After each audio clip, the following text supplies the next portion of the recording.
the university.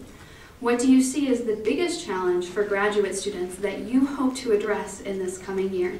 And we will start with are we back to Fusion? Sorry. Sure. Let me think about it. We started opening statements, question 1, question 2, question 3, yes. Sure. So we are back to Fusion, sorry. It is true that graduate students are often overlooked in the campaigning and in ASUN representation, but you're not the only ones. A lot of communities on campus, such as the arts community, which is a vibrant community like the graduates on this campus, are overlooked. And I think that a lot of important issues in the graduate community need to be relayed to the student government, such as travel vouchers. Graduate students need a way to present their information, their research, their dissertations, their master's and PhD work to the international and Nebraska national communities. That's how they make connections to make careers. And that's how the image of Nebraska it maintains its positivity. And that's something that the graduate students greatly care for, and that's something that when we send our senators, Will Harmon and Ashley Loud, who are representing the graduate school, when they're sent to the colleges of the graduate studies, they'll be hearing the concerns, and they'll bring it back to ASUN, and I will be an advocate for sending travel vouchers to the Graduate Student Association. Additionally, I think the FMLA, the Family Medical Leave Act, is another important issue. Oftentimes it inhibits, while it is good, I know a lot of graduate students appreciate that, it is often hard for graduates to get time off in an emergency situation. So I think that if we can work with the people that formulate the hours that graduate students are working, teaching classes, and maybe create a better system for getting that time off, then I think that the graduate students would appreciate it, and travel vouchers would allow our image as Nebraskan, our degrees that we're earning now, to be strengthened in the future. And that's something that the graduate students always will have in their hands. Next, the Envision Party. I'd like to point out that, for leave for graduate students and for leave of students in general, the bereavement policy is something we've been lobbying for and had as one of our platforms since day one. The fact of the matter is graduate students don't know what the policies are, and because there's no written policy on what they can do if they have a child, or if they get sick, or one of their family members that's close to them passes away.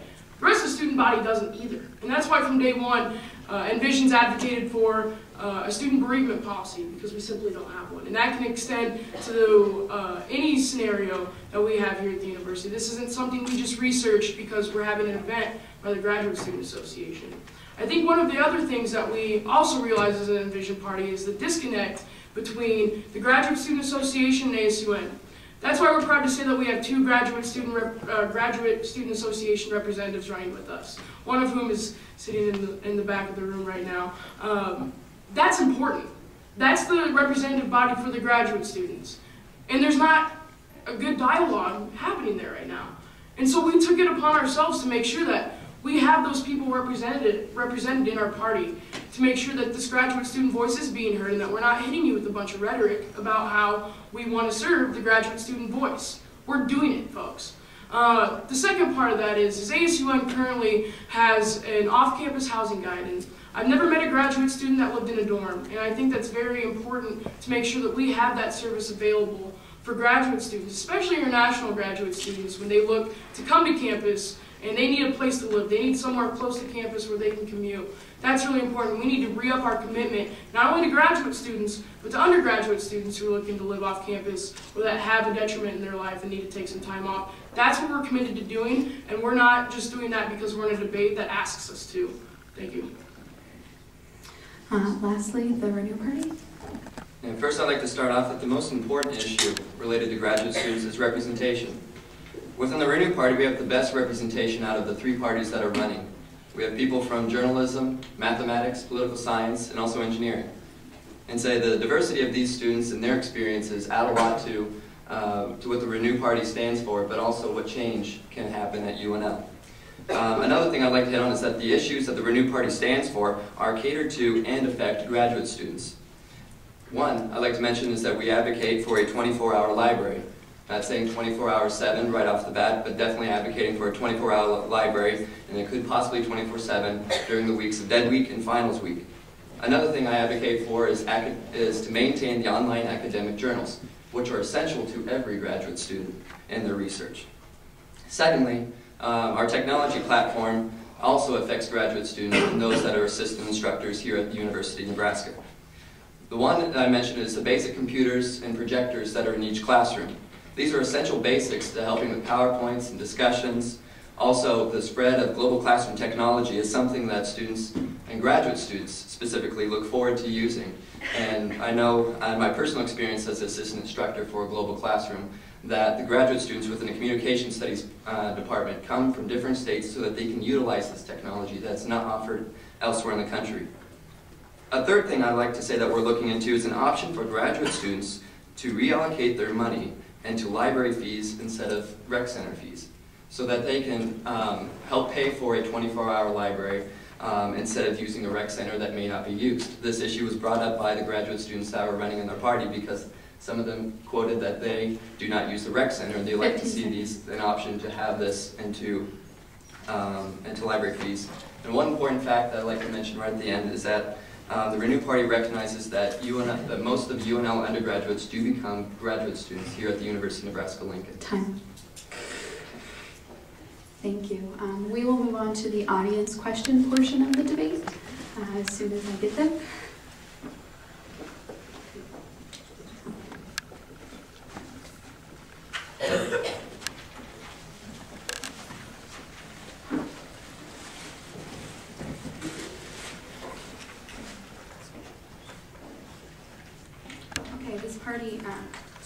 This question is directed at all parties, so we will go ahead and answer it as we have been. We'll start with the Envision Party and go around. What steps has your party taken to investigate your platform's practicality?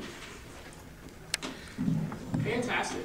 I feel like this one's right up our alley because we've been telling everyone from day one that we have the best research platforms, and we mean it. We've met with Earl Hawkins, the Department of Registration and Records, about the class waitlist policy.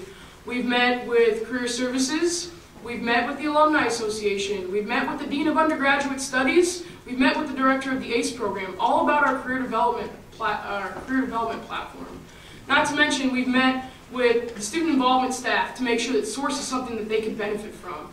This is something that we take very seriously. We don't want to come to the students and tell you all some idea that we have that we haven't researched and that we can't follow through and commit to.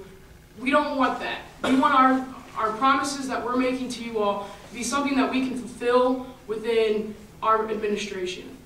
And that's what we promise, and that's why we've worked so hard to make sure that we make every meeting and that we make sure that we get the input from the people who can make these things happen and help ASUN and help the student body with these platforms. And that's why we've worked our tails off so far to make sure that these are well researched and that we come before you all with the most researched platforms and the most feasible platforms and the ones that impact most of the student, or the widest portion of the student body. Okay, on to the Renew Party. Now, personally, I would say that we have done the proper research to investigate all of our platforms. However, our research is more tailored to that of a student government. We're actually going straight to the source. We're going straight to the numbers. We're going straight to the facts. We're going to the history. What the other parties are doing is they're asking the administration if this is okay. Why I feel that this is incorrect is simply because when you get away, we keep using these acronyms, and we throw around these acronyms: SOURCE, ASUN, RHA. ASUN stands for the Association of Students of the University of Nebraska. It does not make sense to me that the philosophy and the practice of the other parties is to ask the administration first if that's okay. That's not a student government, that's a government that functions within the scope of the administration. We have made these connections already, but beyond that we've also researched things. Because first of all, let's take our 475 ride issue first off. They tell you that it's not feasible because there's too much liability involved. First of all, what I'd say is that feasibility does not equate too much liability. In addition to this, what they fail to recognize is when 475 Ride was first founded in 1999, it was a campus-run program by the University Health Center and Husker Choices. You don't have to be 21 to drive a vehicle, you have to be 21 to ride the van. You have to be at least 19 years old, sorry, to ride the four-door sedans that the university owns.